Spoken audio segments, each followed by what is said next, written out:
وذكر فإن الذكرى تنفع المؤمنين وما خلقت الجن والإنس إلا ليعبدون. بسم الله الرحمن الرحيم. إن الحمد لله نحمده ونستعينه ونستغفره ونعوذ بالله من شرور أنفسنا وسيئات أعمالنا. من يهده الله فلا مضل له ومن يضلل فلا هادي له وأشهد أن لا إله إلا الله وأشهد أن محمدا عبده ورسوله. أما بعد. சர்வ புகழும் புகழ்ச்சியும் வல்ல ரப்புல் ஆலமீன் அல்லாஹ் ஒருவனுக்கே உரித்தாகட்டும். அல்ஹம்துலில்லாஹ்.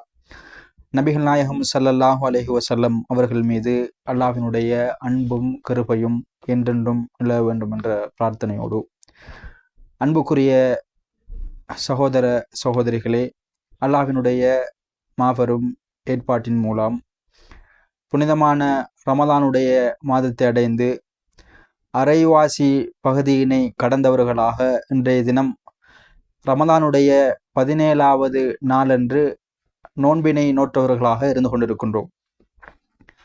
அல்லாஹு தாலா எஞ்சியுள்ள அந்த நாட்களையும் முழுமையாக நோக்கக்கூடிய பாக்கியத்தை எனக்கும் உங்களுக்கும் தந்தருள வேண்டும் என்ற பிரார்த்தனையை கேட்டுக்கொள்கின்றேன்.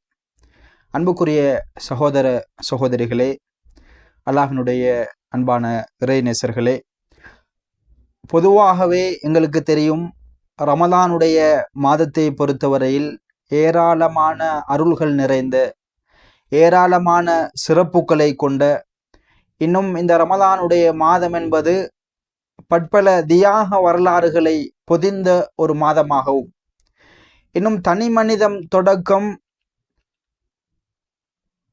ஏனைய அனைத்து சமூகங்களுக்கு மத்தியிலேயும் இஸ்லாமிய மார்க்கம் இந்த ரமலானுடைய மாதத்திலே பல மாற்றங்களை ஏற்படுத்தி கொண்டிருப்பதை நாங்கள் பார்க்கின்றோம். அதிலே எந்தவித சந்தேகமும் கிடையாது. அத்தகைய வரலாறு நெடுகிலும் இற்றை வரைக்கும் நாங்கள் படிக்கின்ற அல்லது படித்து கொடுக்கப்படுகின்ற, குறிப்பாக ரமலானுடைய இந்த 17வது நாளன்று ஞாபகப்படுத்தப்படுகின்ற நபிகளார் ஸல்லல்லாஹு அலைஹி வஸல்லம் அவர்களுடைய பன்முக ஆளுமை சம்பந்தமாக பேசுகின்ற ஒரு பகுதிதான் பத்ர் களம் என்பது. இந்த பத்ர் களம் ஹிஜ்ரி 2ஆம் ஆண்டு ரமலானுடைய 17வது பிறையன்று நடைபெறுகின்றது. அன்புக்குரிய சகோதர சகோதரிகளே, இந்த பத்ர் களத்தை பொறுத்தவரையிலே ஏராளமான நிகழ்வுகளை கொண்டுள்ளது. இன்றைய இந்த ரமலானிய சிந்தனையூடாக நாங்கள் சில நிகழ்வுகளை சுருக்கமாக பார்த்து, அந்த நிகழ்வுகளிலிருந்து நாங்கள் பெற வேண்டிய படிப்பினை என்ற அந்த விடயங்களை இன்றைய தினம் கலந்தாலோசிப்பது சிறந்ததாக பொருத்தமாக இருக்கும் என கருதுகின்றேன். அன்புக்குரிய சகோதர சகோதரிகளே, பத்ர் யுத்தத்தை, பத்ர் களத்தை பொறுத்தவரையிலே நபிகளார் ஸல்லல்லாஹு அலைஹி வஸல்லம் அவர்கள் இஸ்லாத்திலே, இஸ்லாமிய வரலாற்றிலே கலந்து கொண்டு முதலாவது வெற்றி அடைந்த மிகப்பெரிய ஒரு யுத்தமாகும். இந்த யுத்தத்தை பொறுத்தவரையிலே ஆயுத பலத்தால் உச்சத்தை அடைந்த, ஆட்பலத்தால் உச்சத்தை அடைந்த, பணபலத்தால் உச்சத்தை அடைந்த மிகப்பெரிய குறைஷி காபிர்கள் கலந்து கொண்ட மிகப்பெரிய ஒரு படையினை நபிகளாருடைய சிறிய படை, சிறுபான்மை சமூகம் வெற்றி கொண்ட போராட்டம்தான் அந்த பத்ர் களம் என்பது. இந்த பத்ர் களம் சத்தியத்துக்கும் அசத்தியத்துக்கும் இடையிலான போராட்டமாகும். சத்தியம் தோற்றுவிட்டால் அசத்தியம் மேலோங்கி இஸ்லாத்தினுடைய இருப்பை கேள்விக்குறியாக்குகின்ற நபிகளார் ஸல்லல்லாஹு அலைஹி வஸல்லம் அவர்களுடைய தஅவா பணியை அடுத்த கட்டம் நகர்த்தி செல்லலாமா என்ற கேள்வியை ஏற்படுத்துகின்ற மிகப்பெரிய ஒரு யுத்தம்தான், மிகப்பெரிய ஒரு போராட்டம்தான் இந்த பத்ர் களமாகும். அன்புக்குரிய அல்லாஹ்வின் நல்லடியார்களே, தெளிவாகவே அல்லாஹ் தஆலா சூரத்துல் அன்ஃபாலிலே 41வது வசனத்திலே சொல்லுகின்றான், இன் குந்தும் ஆமன்தும் பில்லாஹி வமா அன்ஸல்னா அலா அப்தினா யௌமல் ஃபுர்கானி யௌமல் தக்கல் ஜமான். அல்லாஹ் தஆலா சொல்லுகின்றான், இந்த அல் குர்ஆனிய வசனம் சொல்லுகின்றது, அந்த இரண்டு பிரிவினரும், இரண்டு கூட்டத்தினரும் சந்தித்து கொண்ட போராடி கொண்ட யௌமல் ஃபுருக்கான் என்கின்ற பத்ர் களம், யௌமல் ஃபுருக்கான் என்ற வார்த்தையினை அல்லாஹ் தஆலா தெளிவாகவே சொல்லுகின்றான். இந்த யுத்தம் அசத்தியத்துக்கும் சத்தியத்துக்கும் இடையிலான போராட்டம் என்பதை தெளிவாகவே இந்த அல் குர்ஆனிய வசனம் எங்களுக்கு சொல்லுகின்றது. எனவே பத்ர் களம் என்பது, பத்ர் போராட்டம் என்பது இஸ்லாமிய வரலாற்றிலே நடைபெற்ற, அல்லாஹ்வுடைய தூதர் கலந்து கொண்ட மிகப்பெரிய யுத்தமாகும். இது சாதாரணமான ஒரு யுத்தம் கிடையாது. ஏராளமான நிகழ்வுகள் நடந்தாலும் சுருக்கமாக ஒரு சில நிகழ்வுகளை எமக்கு மத்தியிலே நாங்கள் ஞாபகப்படுத்திக் கொள்வோம். முதலாவது செய்தி, பத்ர் களம் கற்றுத்தருகின்ற முதலாவது படிப்பினை துவா என்கின்ற ஆயுதம். துவா என்கின்ற ஆயுதத்தால் இறைவனை நெருங்க வேண்டும் என்ற அடிப்படையினை எங்களுக்கு இந்த பத்ர் களம் கற்றுத்தருகின்றது. வெறுமனே 300 சொச்சம் நபித்தோழர்களுடன் மிகவும் சிறிய ஒரு படை நோன்போடு இருக்கின்றார்கள். அல்லாஹுடைய தூதர் பார்க்கின்றார்கள் எதிரிப்படையை. 1000க்கும் மேற்பட்ட எதிரிகள், குறைஷிய மிகப்பெரிய தலைவர்கள் எல்லாம் கலந்து கொண்டிருக்கின்றார்கள். ஒட்டகப்படை, இன்னும் குதிரைப்படை என்று ஆயுதங்கள் என்று ஏராளமான படை பலத்துடன் எதிரி தரப்பு இருக்கின்றார்கள்.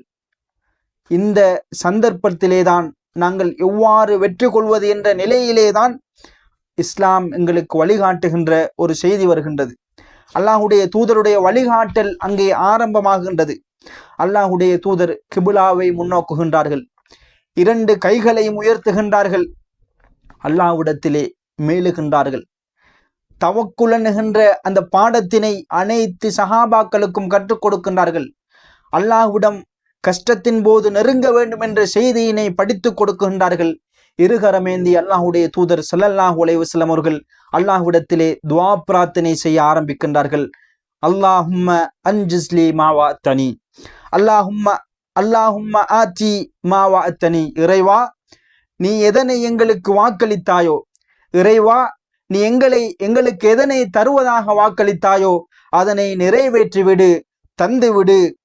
அல்லாஹும்ம இன் துஹ்லிக் ஹாதிஹில் இசாபா மின் அஹ்லில் இஸ்லாம்.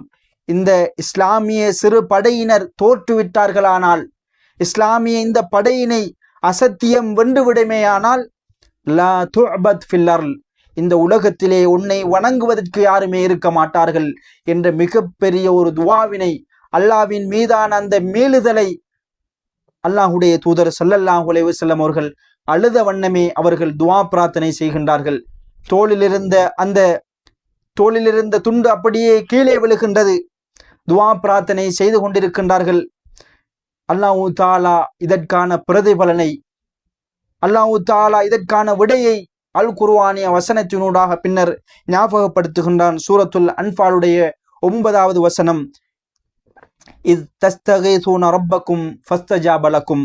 நீங்கள் அல்லாஹ்விடத்திலே மீண்டீர்கள், நீங்கள் அல்லாஹ்விடத்திலே உதவி தேடினீர்கள், அல்லாஹ் தஆலா உங்களுக்கு பதிலளித்தான். நாங்கள் கேள்விப்படுகின்றோம், செவியுறுகின்றோம், அல் குர்ஆன் பேசுகின்றது மலக்குமார்களுடைய உதவியை கொண்டு. 1000 மலக்குமார்களை இறக்கி நாங்கள் பத்ர் களத்திலே சஹாபாக்களுக்கு ஒத்துழைப்பாக எதிரிகளுக்கு எதிராக நாங்கள் அனுப்பி வைத்தோம் என்ற செய்தியினை நாங்கள் செவியிட்டு வருகின்றோம், படித்து வருகின்றோம். அன்புக்குரிய அல்லாஹ்வின் நல்லடியார்களே, இன்று எமது வாழ்விலே எத்தனையோ பிரச்சனைகள் நடைபெறுகின்றது, எத்தனையோ குழப்பங்கள் ஏற்படுகின்றது, எத்தனையோ கஷ்டங்கள் துன்பங்கள் ஏற்படுகின்றது. ஒவ்வொரு பிரச்சனைகளின் போதும், ஒவ்வொரு கஷ்டங்களின் போதும் துவாவின் மூலம் அல்லாஹ்விடத்திலே மீள வேண்டும். துவா கேட்பதனூடாக அதனை சாதிக்க முடியும், ஒரு பிரச்சனையை முழுமையாக தீர்க்க முடியும் என்ற அடிப்படை அந்த அம்சத்தை நாங்கள் ஒவ்வொருவரும் இந்த விடயத்திலிருந்து புரிந்து கொள்ள வேண்டும். அன்புக்குரியவர்களே, எனவே இந்த புனிதமான ரமதானுடைய மாதத்திலே நாங்கள் இந்த துவா என்கின்ற ஆயுதத்தை முழுமையாக பயன்படுத்தக்கூடியவர்களாக இருக்க வேண்டும். அன்புக்குரியவர்களே, இன்னும் நாங்கள் ஏராளமான நிகழ்வுகளை பார்க்க முடியும். சுவர்க்கத்திற்காக எதையும் தியாகம் செய்வோம் என்ற நிலையிலே சஹாபாக்கள் வளர்க்கப்பட்டார்கள். சுவர்க்கத்திற்காக எதையும் நாங்கள் இழப்போம் என்ற நிலையிலே, கோட்பாட்டிலே சஹாபாக்கள் இருந்தார்கள். நாங்களும் அவ்வாறான அந்த சிந்தனைக்குள் வந்து கொள்ள வேண்டும். சூரத்து தௌபாவுடைய 111வது வசனம் எங்களுக்கு சொல்லுகின்றது, இன்னல்லாஹ் அஷ்தரா மினல் முஃமினீன அன்ஃபுஸஹும் வ அம்வாலஹும். அல்லாஹ் தஆலா மூமின்களிடமிருந்து தங்களுடைய உயிர்களையும் தங்களுடைய உடைமைகளையும் வாங்கி கொண்டான். எப்படி தெரியுமா? பி அன்ன லஹுமுல் ஜன்னா, அவர்களுக்கு சுவர்க்கம் கொடுப்பதாக சொல்லி சுவர்க்கத்தை வாக்களித்து அல்லாஹ் தஆலா சிலர்களிடமிருந்து அவர்களுடைய உயிர்களையும் உடைமைகளையும் வாங்கி கொண்டான் என்ற செய்தியினை எங்களுக்கு அல் குர்ஆன் சொல்லுகின்றது. அப்படியான உடைமைகளையும் உயிர்களையும் தியாகம் செய்து சுவர்க்கந்தாம் வேண்டுமென்ற அந்த அவாவோடு இருந்தவர்களை எங்களுக்கு அல் குர்ஆன் இந்த பத்ர் ஞாபகம் ஊட்டுகின்றது. பத்ர் களத்திலே ஒரு சில சம்பவங்கள் நடைபெறுகின்றது. அல்லாஹுடைய தூதர் பத்ர் களத்துக்காக ஆயத்தமாகின்றார்கள். அல்லாஹுடைய தூதர் சஹாபாக்களை பார்த்து அழைப்பு விடுக்கின்றார்கள். பத்ர் களத்துக்கு கூமு இலா ஜன்னத்தின் அர்துஹ ஸமாவாத் வல் அர்த், இந்த பூமி இந்த வானம் அளவு சமமாக இருக்கின்ற, இந்த பூமி வானமளவு இருக்கின்ற சுவர்க்கத்தின் பக்கம் நீங்கள் விரைந்து வாருங்கள், வாருங்கள் போராடுவோம் என்று அழைப்பு விடுக்கின்றார்கள். அழைப்புக்கு நிறைய சஹாபாக்கள் பதிலளிக்கின்றார்கள். அதிலே ஒரு சம்பவம் தான் உமைர் இப்னுல் ஹுமாம் என்று சொல்லக்கூடிய நபித்தோழர். மிகப்பெரிய ஒரு தியாக வரலாறு. அந்த நபித்தோழர் அன்சாரிய நபித்தோழர்களாக இருந்தார்கள். இவர்கள் உடனே அல்லாஹ்வின் தூதரை பார்த்து, அல்லாஹ்வின் தூதரை, வானம் பூமியை போன்று சுவர்க்கமா என்று ஆச்சரியத்துடன் கேட்கின்றார்கள். ஆம், வானம் பூமி அளவு சுவர்க்கத்தை பெற்று தருகின்ற இது யுத்தம்தான், போராட்டம்தான், வந்து கொள்ளுங்கள் என்று அல்லாஹுடைய தூதர் ஸல்லல்லாஹு அலைஹி வஸல்லம் அவர்கள் சொல்ல அந்த நபித்தோழர் பத்ர் களத்திற்காக ஆயத்தமாகின்றார்கள். ஆயத்தமாகும் முகமாக தங்களிடமிருந்த ஒரு சில பேரித்தங்கனிகளை கையிலே எடுத்து சாப்பிட எத்தனிக்கின்றார்கள். பத்ர் களத்துக்காக ஆயத்தமாகும் முகமாக தங்களிடமிருந்த ஒரு சில பேரித்தங்கனிகளை சாப்பிட எத்தனிக்கின்றார்கள். அப்பொழுதுதான் அவர்களுடைய உள்ளம் சொல்லுகின்றது, பேசுகின்றது, நீ இந்த பேரித்தம்பழத்தை சாப்பிடுகின்ற நேரம் கூட சுவர்க்கத்துக்கான பயணத்திலே வீணாக்கிவிடக் கூடாது, தாமதிக்க கூடாது என்று சொல்ல, உடனே கையிலிருந்த பேரித்தங்கனிகளை தூக்கி எறிந்து விட்டு, இந்த நேரம் கூட நான் இந்த உலகத்திலே தாமதிக்க கூடாது, சுவர்க்கத்திற்கான அந்த பாதையை நோக்கி செல்ல வேண்டும் என்று ஓடோடி வருகின்றார்கள். போராட்டம் செய்கின்றார்கள். எதிரிப்படையினை எதிர்த்து போராடுகின்றார்கள். அந்த பத்ர் களத்திலே அந்த உமைர் இப்னுல் ஹுமாம் என்று சொல்லக்கூடிய நபித்தோழர் ஷஹீதாக்கப்படுகின்றார்கள். அல்லாஹ் தஆலா அவரை பொருந்து கொள்ள வேண்டும். அன்புக்குரிய சகோதரர்களே, பாருங்கள், இன்னைக்கு சிறிய சிறிய அற்ப விடயங்களுக்காக, சின்ன சின்ன உலக லாபங்களுக்காக எங்களுடைய இபாதத்துக்களை இழந்தவர்களாக இருக்கின்றோம். எங்களுடைய வேலைகளை காரணம் காட்டி தொழுகையை விடுகின்றோம். வேலைகளை காரணம் காட்டி நோன்பை நோட்காமல் இருக்கின்றோம். அன்புக்குரிய அல்லாஹ்வின் நல்லடியார்களே, அல்லாஹ் தஆலா எங்களை பாதுகாக்க வேண்டும். ஆரோக்கியமாக இருக்கின்ற காலத்திலேயே நாங்கள் இவ்வாறான தியாகங்களை செய்து கொள்ள வேண்டும். நல்ல முறையிலே இபாதத்துக்களை செய்து கொள்ள வேண்டும். நல்ல முறையிலே நோன்புகளை நாங்கள் நோற்றுக்கொள்ள வேண்டும். சிறிய நோக்கங்களுக்காக, உலக இலாபலங்களுக்காக நோன்புகளை, இந்த தொழுகைகளை விடக்கூடிய பாவிகளாக நானும் நீங்களும் மாறிவிடக்கூடாது. எனவே இஸ்லாமிய மார்க்கம் பத்ர் களம் எங்களுக்கு கற்றுத்தருவதைப் போல சொர்க்கத்துக்காக வேண்டி எதையும் நாங்கள் தியாகம் செய்ய தயார் என்ற மனோபக்குவத்தை எங்களுக்கு மத்தியிலே நாங்கள் உருவாக்கி கொள்ள வேண்டும். அன்புக்குரிய சகோதரர்களே, இன்னும் ஒரு செய்தியோடு நாங்கள் சுருக்கிக் கொள்வோம். இஸ்லாமிய மார்க்கத்துடன் எமது குழந்தைகளை வளர்க்க வேண்டும் என்பதிலே இஸ்லாமிய மார்க்கம் எங்களுக்கு மிகப்பெரிய ஒரு பாடத்தை படித்து தருகின்றது. பத்ர் களமும் அதற்கு விதிவிலக்கு கிடையாது.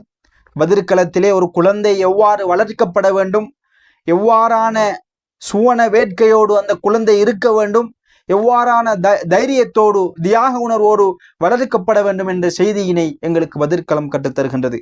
அன்புக்குரிய அல்லாஹ்வின் நல்லடியார்களே, அன்பான சகோதரர்களே, பத்ர் களம் நடந்து கொண்டிருக்கின்றது. எங்களுக்கு தெரியும், அப்துர் ரஹ்மான் பின் அவுஃப் ரலியல்லாஹு அன்ஹு சொல்லக்கூடிய மிகப்பெரிய ஒரு நபித்தோழர் போருடைய அந்த இடைநடைவிலே இருக்கின்றார்கள். போர் நடந்து கொண்டிருக்கின்றது. வலப்புறமாக இடப்புறமாக பார்க்கின்றார்கள்.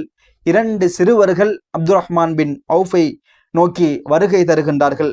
2 சிறுவர்களும் அவர்களை தட்டி, நீங்கள் அபூஜஹலை அறிந்திருக்கின்றீர்களா? உங்களுக்கு அபூஜஹலை தெரியுமா?